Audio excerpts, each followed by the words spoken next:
Madame la présidente, monsieur le rapporteur, madame la ministre, mes chers collègues, le discours de haine, tel un virus, circule et contamine.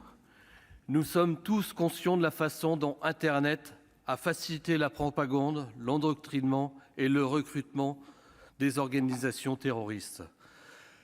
Car il favorise la liberté d'expression, Internet sert également à diffuser des idéologies arriérées et barbares qui s'attaquent à notre modèle de société, à nos valeurs républicaines et à notre sécurité. Il apparaît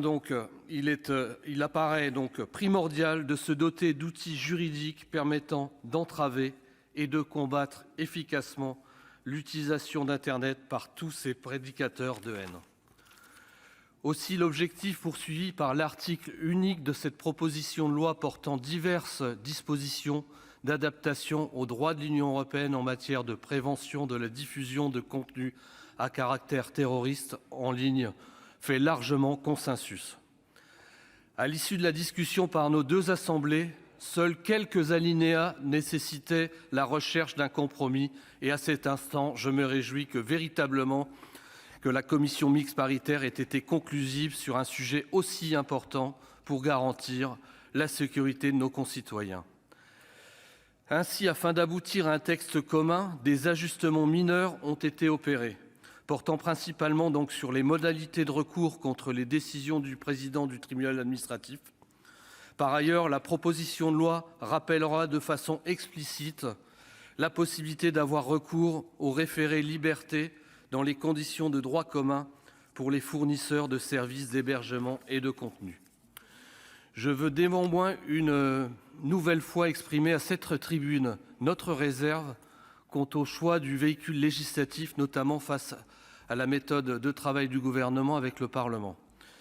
Vous conviendrez, Madame la Ministre, que faire le choix d'une proposition de loi pour transposer les dispositions d'un règlement européen nous interpelle.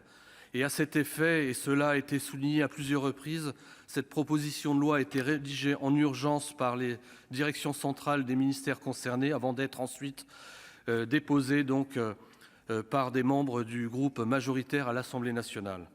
Je le regrette car elle nous a privés d'études d'impact et d'avis du Conseil d'État qui est absolument indispensable. J'espère que cette pratique relève aujourd'hui du passé et que cette nouvelle législature en signera la fin. Avant de conclure, je souhaite saluer la qualité des travaux du rapporteur, cher André, notre collègue André Reichardt, malgré les délais contraints.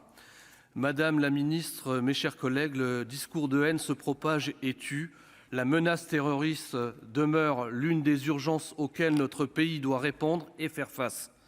La lutte contre la radicalisation islamique et le terrorisme nécessite des moyens humains, techniques, juridiques et budgétaires.